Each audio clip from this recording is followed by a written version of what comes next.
In the idyllic, affluent suburb of Dover, Massachusetts, a chilling mystery began to unfold in the spring of 2020. 45-year-old Katie McLean, known to her friends as a free spirit with a calming presence and a deep belief in the healing power of love, suddenly vanished on the morning of May 15th. That same morning, a profoundly disturbing text message began circulating amongst her close social circle, igniting immediate fears that something horrific had befallen the devoted mother of 3. The text, sent by Katie's estranged husband, Harry, shockingly accused her of manipulation, referring to her as a vindictive devil. Friends, reading these ominous words, instinctively feared the worst. This is Tony Crush, and today we're delving into a case that ripped through the tranquil facade of a $2 million mansion, exposing two starkly opposing versions of a seemingly blissful life. Somewhere within the chaotic history of this couple, the truth lies buried. Let's dig in. Around 8 a.m. on a Friday morning in May 2020, Vanessa Pettigrew received an ominous and deeply concerning message on her phone. The text had initially landed in the inbox of a man named Kurt, who, recognizing its gravity, immediately forwarded it to her. The message concerned their close friend, Kathleen, or Katie McLean, and had been written by Katie's husband, Harry. Katie and Harry had only recently reconciled, just days prior, after a period of estrangement. The text read, chillingly, "Kurt, I am sorry, brother, but she is a vindictive devil. She played us all. I'm really sorry, brother, but she manipulated us all. Love you, Harry." In response, Kurt, baffled and concerned, had simply messaged, "What happened?" But Harry did not reply. Kurt then tried Katie's cell phone, receiving no answer. As time slipped by without a response from either Katie or Harry, Kurt's concern intensified. Weeks earlier, Kurt and Vanessa had established a prearranged code word if Katie ever needed their help. She was to message them about popcorn. After forwarding Harry's alarming text, Kurt then messaged Vanessa, "We might have a popcorn situation." They both immediately understood the terrifying implication Katie was in grave danger. Unable to reach Katie on her cell phone, Vanessa, consumed by dread, drove out to the long-stay hotel where Harry had been staying during their marital separation. In the parking lot, she spotted Harry's usual Mercedes and Katie's Jeep parked nearby, but there was no response to calls made up to the room. So, Vanessa drove directly to the home that Katie and Harry had shared at 29 Valley Road in Dover. This was the impressive $2 million mansion where the couple had lived with Katie's 3 children before their recent separation. That morning, Vanessa frantically knocked on the door and peered through the windows. At the side door, she finally spotted 13-year-old Sam, one of Katie's children, and managed to catch his attention. All 3 of Katie's teenage children, Sam, Grace, and Sophie, were thankfully safe at home. Their mother, however, was not. With the children safely out of the house, officers began a meticulous scan of the sprawling property's exterior. They found no sign of Katie or Harry. However, inside the house, small but incredibly telling clues immediately suggested a violent altercation had taken place. As officers moved through the garage and into the downstairs hallway, a disturbing pattern began to emerge on the floor. 2 tiny, dark spots spaced a few inches apart, followed by another pair of the same dark stains 2 feet further along. This grim trail, visible from just inside the doorway, led directly through the kitchen, where countertops displayed dirty martini glasses and half-empty bottles of liquor. From the kitchen, the stains led ominously towards the stairs. Following the pattern to the second floor and down another hallway, officers noticed significant damage to the door and door frame of the bedroom at the end of the hall. The door jamb had been splintered, the lock completely ruined, and the door itself forced open. Inside the room, The trail led to the end of the bed. Shards of glass were scattered at the base. Remnants of 2 broken glasses, one on the chest of drawers, and a second, which had rolled under a nightstand. The bedding lay in a crumpled pile on the floor next to the bed itself. And, most damningly, the mattress was stained with what was later confirmed to be Katie's blood. On the nightstand, a large bag rested. It was Katie's purse. Officers called her cell phone, and the purse began to vibrate. Inside, they found her iPhone. Its home screen saturated with notifications, a deluge of missed calls and messages pouring in from her many concerned family members and friends. 45-year-old Katie McLean was far more than just a dedicated mother of 3. She was a healer. Through her business, Birch Tree Energy and Healing, she provided services as a Reiki master. Reiki, a Japanese energy healing technique, uses hand placements to channel universal life energy, known as Kai, to promote relaxation and well-being by easing stress, reducing pain, and supporting emotional and spiritual healing. Katie also advertised her abilities as a psychic medium. A true free spirit, she was known to her many friends as a woman of immense grace, always seeking to support and care for others. It was perhaps not surprising, then, that roughly a year after her second divorce, she fell for another healer, a celebrated surgeon who spent his days saving lives.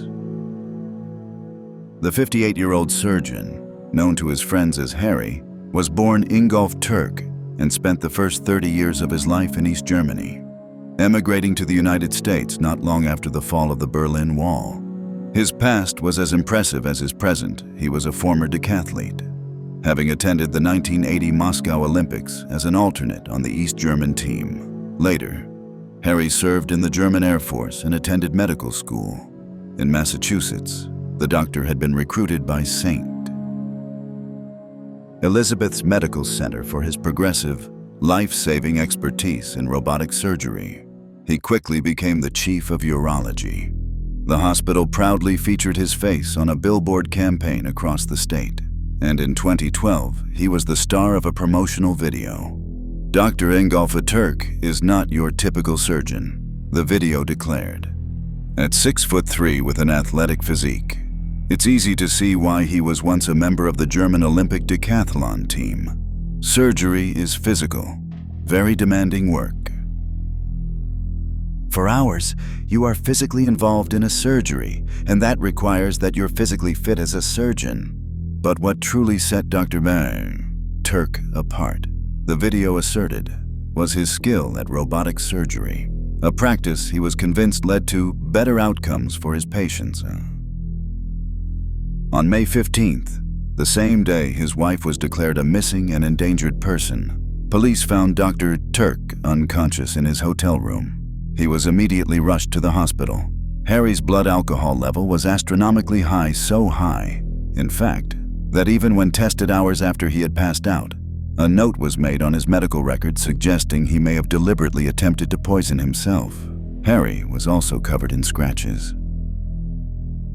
What struck law enforcement was the sheer number and the telling nature of these minor injuries. The renowned surgeon had cuts, some more severe than others, covering areas all over his body, small marks on his hands, notably above his thumb and index finger, and scratches on his arms, calves, and thighs. The marks on his hands and arms were ominously consistent with defense wounds. There were also 2 small abrasions on his hairline.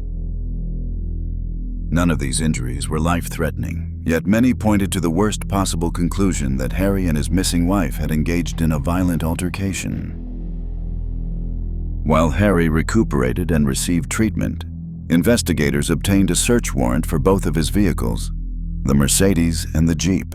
The search and subsequent forensic tests on the Mercedes yielded nothing useful. The Jeep, however, had a chilling story to tell. A stain on the steering wheel was a definitive DNA match to Katie's blood. Similarly, forensic testing of swabs taken from the external and internal door handles on the driver's side, passenger side, and the trunk all returned results linked to Katie. A half-empty bottle of scotch was left on the passenger seat, and when it was moved, a small knife became visible behind it. While the knife did not have Katie's DNA, it was undeniably clear she had been in the Jeep after sustaining injuries in the bedroom. Her husband had been absent from his hotel for most of the night, returning at roughly 5:30 a.m., and he had been driving the Jeep. It was the following day, a full 30 hours after Harry had been hospitalized, when detectives conducted a formal interview. The surgeon, now somewhat recovered, claimed he had little to no recollection of the previous day. "Let's get to yesterday," detectives prompted. "Tell me about yesterday." Harry's reply was evasive. "Yesterday? I don't really recall much of anything. I must have drunk a lot." "Yeah, I don't." "When you try to tell me how you ended up here, you know I can't tell you." "I'm sorry, but I can't remember. I spoke up yesterday. I was in the hospital." "Okay. You don't know how you ended up here?" "No, I can't remember." "Tell me this. When was the last time you saw Gary, yeah? You and I, that's what I remember. We've been watching TV and, we'd be drinking some alcohol. I don't even know what happened after that." Detectives, armed with the facts they had already deduced, pressed him further. There must have been an argument, and it must have turned physical. "Tell me about the argument you guys had Thursday night." Harry continued to feign ignorance. "The what?" "The argument you guys had Thursday night." "Argument?" "Yes. Tell me a little bit about that." "I don't know what happened." "Okay." The critical issue with Harry's assertion of complete amnesia was that he did not show signs of extreme intoxication until after returning to his hotel room. Surveillance footage captured him pulling out his wallet for a key card to access the building and entering without so much as a stumble. "You know where we're driving, I don't believe you." "I don't know. I don't know." A Dover Police Department officer later noted the white Jeep was parked between the lines perfectly fine. There was nothing wrong with the exterior of the Jeep, indicating that you may have been intoxicated. So, how could you not remember driving that Jeep back to the hotel? The interview lasted roughly 3 hours. Eventually, Harry requested a break. Returning after 45 minutes, Harry's memory miraculously improved. He began to weave a narrative of what had transpired at 29 Valley Road 2 days earlier. He claimed that he and Katie had played a game with the children, and later in the evening, after several martinis, they had gone to the bedroom. Their reconciliation, he asserted, had been bumpy. According to the doctor, his wife had significant jealousy issues, routinely checking his phone and reading his messages and emails. She frequently accused him of cheating, he claimed. So it was that night, Harry continued, that he was texting with an old female friend. And then she looked at my phone and saw text messages from an old friend that she always despised. And she wanted to see what we talked about during our separation time. I said, "Don't do this because there's angry words in here because we're very angry at each other." And so I said, "Please don't look at the messages because they are not true for today." That was 2 or 3 months ago, but she wanted to see what has been said, and then she got really angry again because she saw some stuff that she didn't like. Really angry. Harry, in his recounting, chillingly painted his Reiki master wife as violent and aggressive. He claimed that she threw a glass at him, striking him on the right side of his head.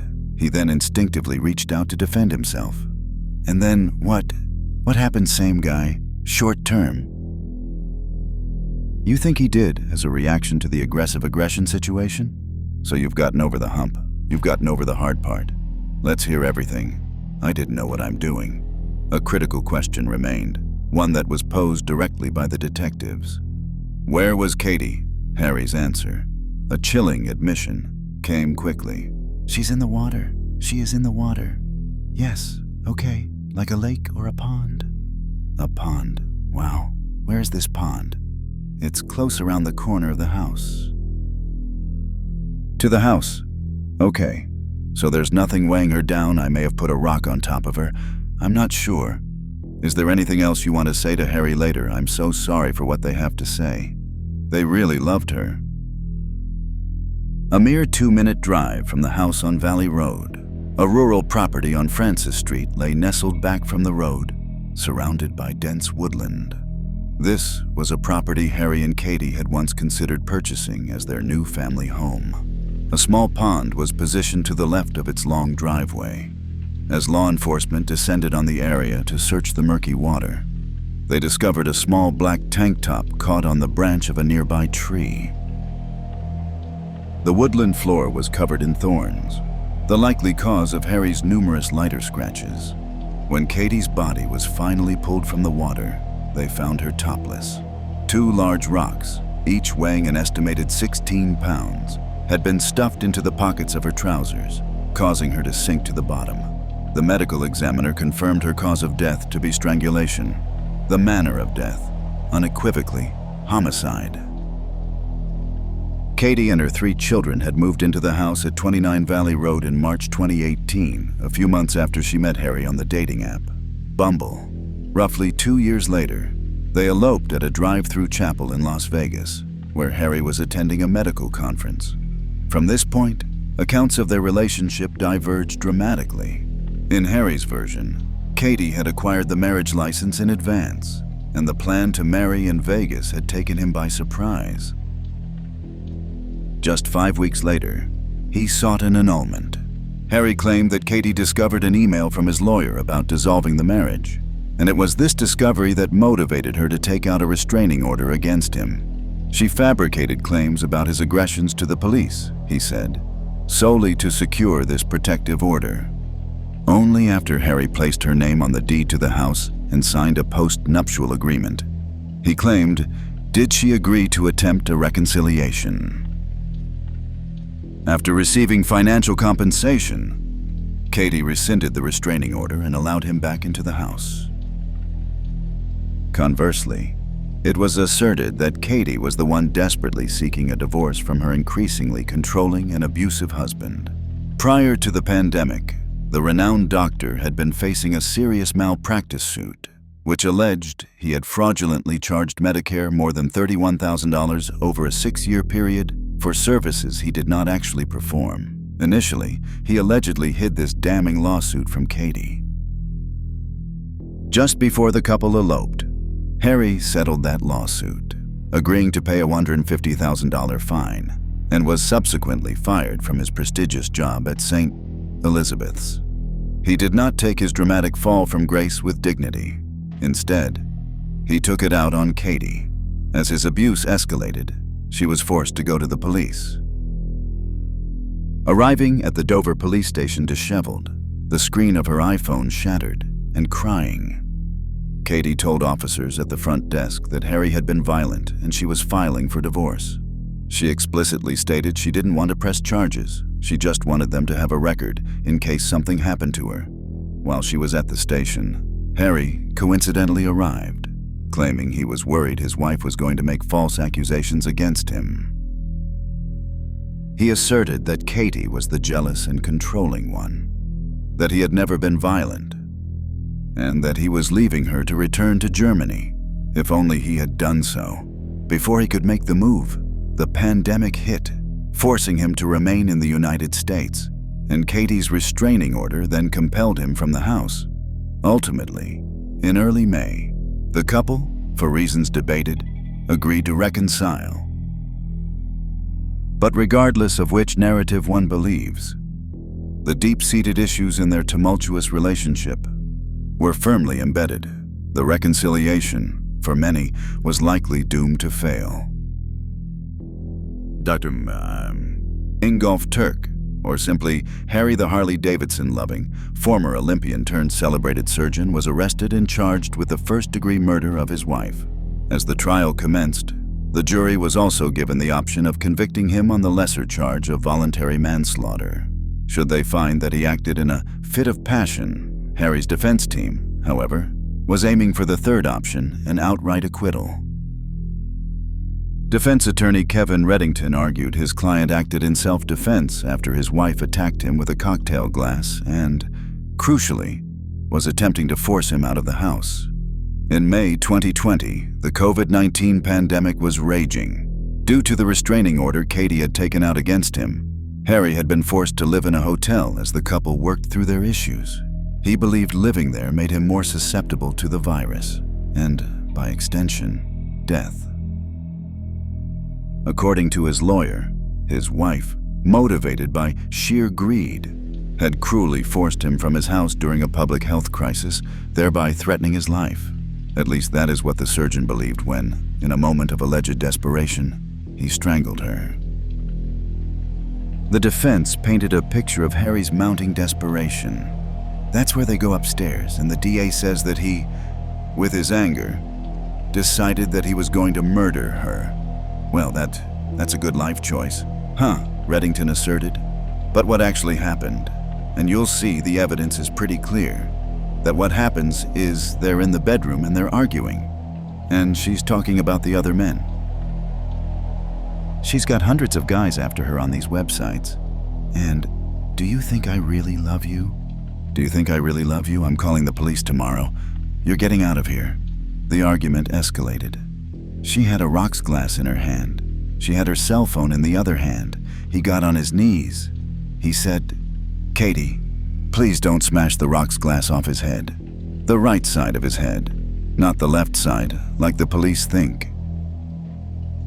At that point, with one hand, the size of that hand, the strength of that hand, he grabbed her, sat behind her right there, and she died. The couple's profoundly dysfunctional marriage was the basis of both the defense and prosecution's arguments at trial. For the defense, this was a case of Katie manipulating Harry for money, even while she allegedly pursued other men. For the Commonwealth, it was Harry's deep-seated anger and resentment at his wife for forcing him from the house he had purchased, especially during a public health crisis. He eventually found himself living out of a friend's camper in Florida after exhausting all other options. Then, even that camper was sold. Desperate for a place to live, Harry claimed he was pressured into adding Katie's name to the deed for the house and into signing a post-nuptial agreement simply to be allowed to return to his own home. According to those close to Katie, however, in April 2020, Harry had offered to add her name to the deed as a gesture, a tangible sign of his renewed devotion and commitment to their reconciliation. It was meant to be a fresh start. It did not turn out that way. The infamous text message became a central piece of the puzzle. "I am sorry, brother, but she is a vindictive devil. I am really sorry, brother, but she manipulated us all. Love you, Harry." The prosecution highlighted, and in the course of this trial, you also hear evidence about the defendant's anger towards Katie McLean, evidence of anger that will prove that he is guilty of first-degree murder. Vanessa Pettigrew took the stand to paint a picture of the Katie she knew, and how her good friend truly viewed her marriage. She was not motivated by greed, Vanessa insisted, but rather still loved her husband and sincerely wanted their relationship to work. However, she was also a mother who needed to consider the security of her children, how his behavior impacted them, and conversely, how a divorce would uproot them from the stable lives they had established in Dover. She had to weigh the pros and cons. She was very concerned about her children having a normal, stable life. She wanted the best for her kids. That's all she wanted. And did they move towards reconciliation? If you know, they did. And there were several things that they had to decide upon with each other that they would do moving forward to make it work, including having Dr. Turk undergo some psychiatric help and having a family member to refrain from alcohol. Vanessa's cross-examination was uncomfortable, as she defended Katie's use of dating apps during her separation and fought back against the implication that Katie was obsessive over Harry's movements, monitoring his messages, emails, and tracking his location through an app on her phone, asserting that this behavior was mutual. Vanessa also pushed back on the defense's repeated assertion that the family home was not also Katie's. While technically she was not put on the deed until the month of her death, Vanessa argued, she put money into the home, too. So, like what? The defense pressed. She put money from her home sale into the home, and she also helped build the garden in the back. The defense aggressively countered. She didn't put a nickel into that home. That's not my understanding. Well, it may not be your understanding, but she didn't put a nickel into your home. That's not my understanding. The judge had to intervene, instructing the jury to disregard the answer. If Vanessa's testimony was tense, it paled in comparison to the awkward cross-examination of Kurt Pfannenstiel, the neighbor who received Harry's unsettling text message. It emerged that the neighbor Harry had called brother had been in more frequent contact with Katie than her own husband. Before handing over his phone to police, Kurt had deleted almost all correspondence with both Harry and Katie. The defense aggressively grilled him. You had indicated to the police that she had given you... Strike that. He had given you a text indicating that she was a devil. I'm sorry. Things of that nature. Correct. Calling you brother, right? Call you what calling? The text that he sent you. Calling you brother and saying, sorry, she was a devil. She played us all. You remember that, right? So when you gave the phone to the police, you had that particular text that you gave them, right? Yes. That was about it. That was on your phone. Where did you have the text on your phone? Where, between you and Katie, I don't recall what I did.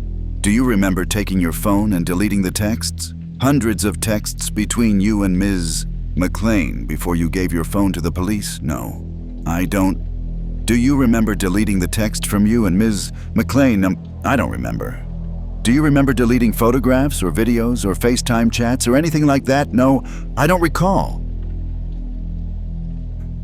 The defense then presented an even more shocking line of questioning, citing a message from Kurt to Katie.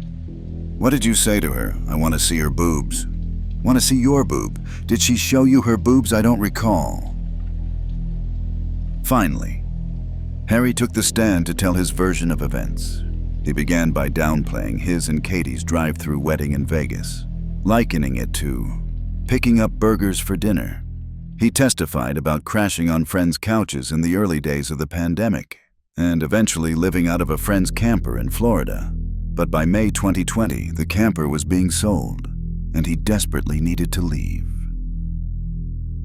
He told jurors that it was Kurt who reached out to him, handing the phone to Katie, who then told him to come home to Massachusetts. She missed him and wanted to mend their marriage. The Commonwealth, however, countered that the reconciliation had been initiated by Harry, not Katie. Regardless, he drove back and rented a suite at the Marriott. Harry expressed his profound fear of the pandemic. What was your state of mind about the pandemic? Sir, I was scared.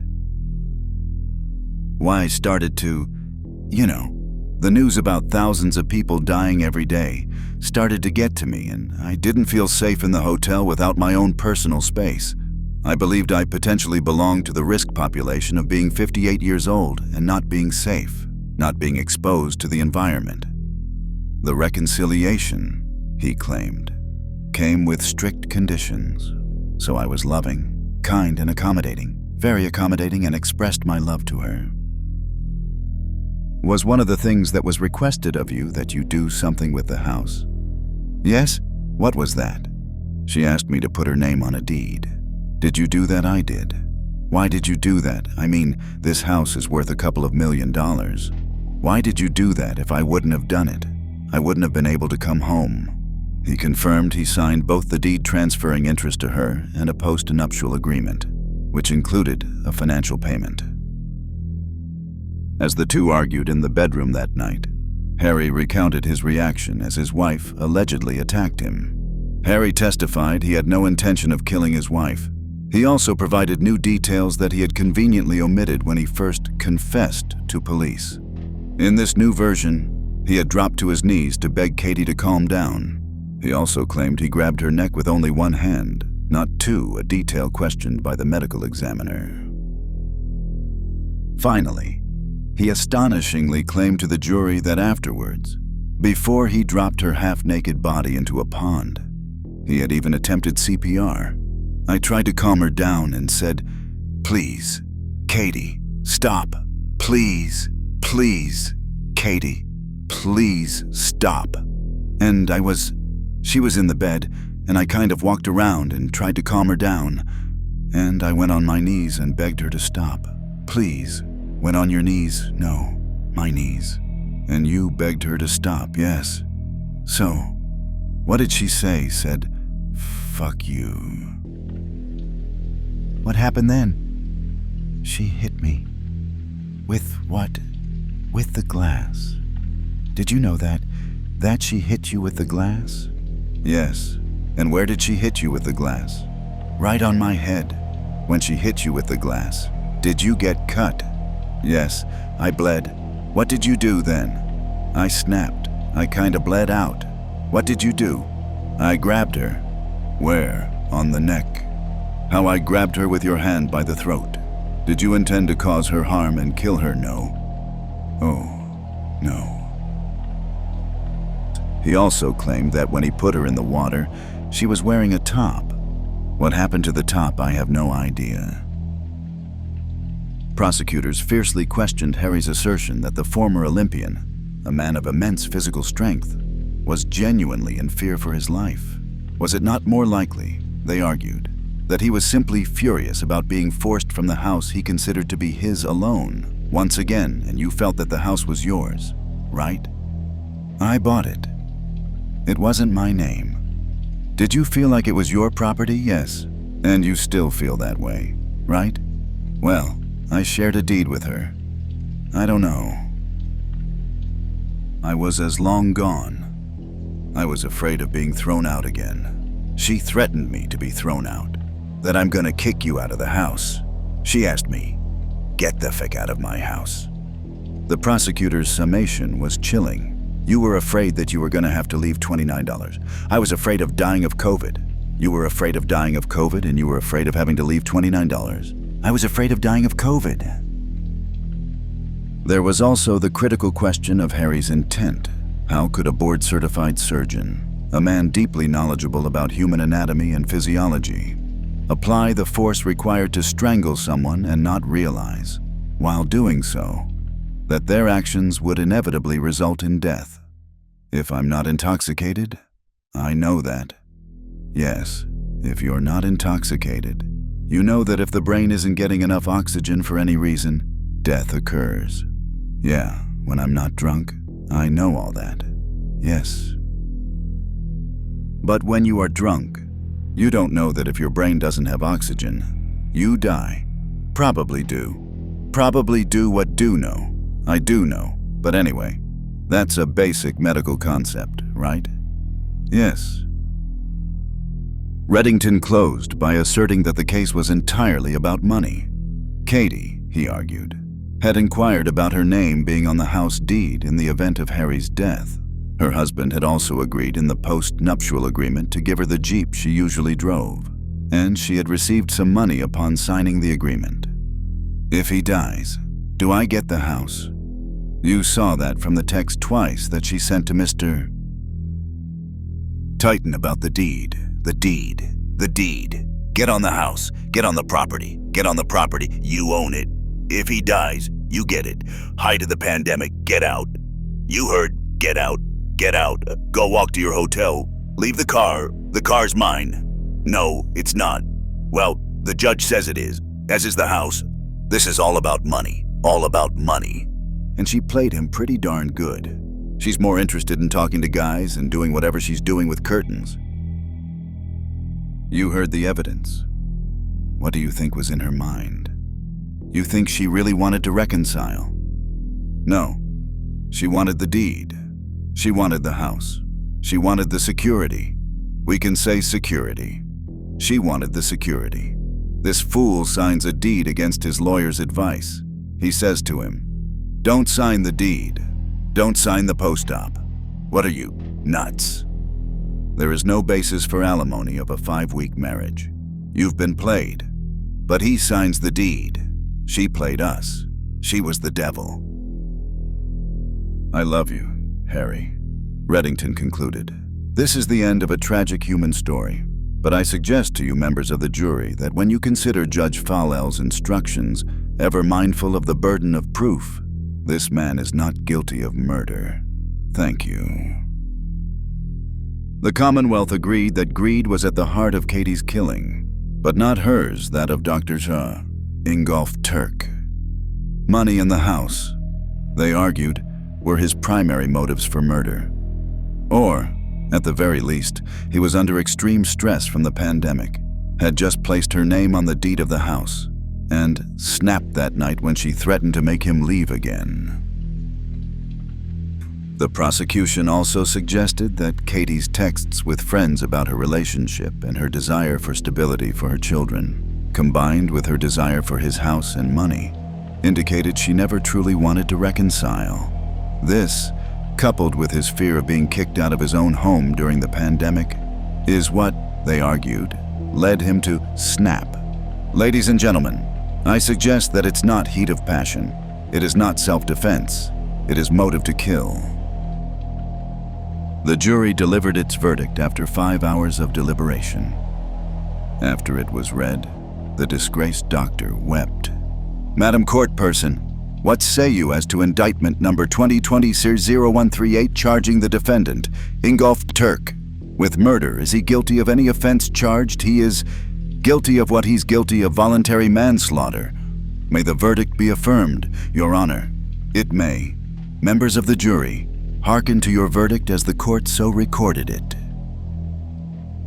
You, on your oath, do say that the defendant, Ingolf Turk, is guilty of the lesser included offense of voluntary manslaughter.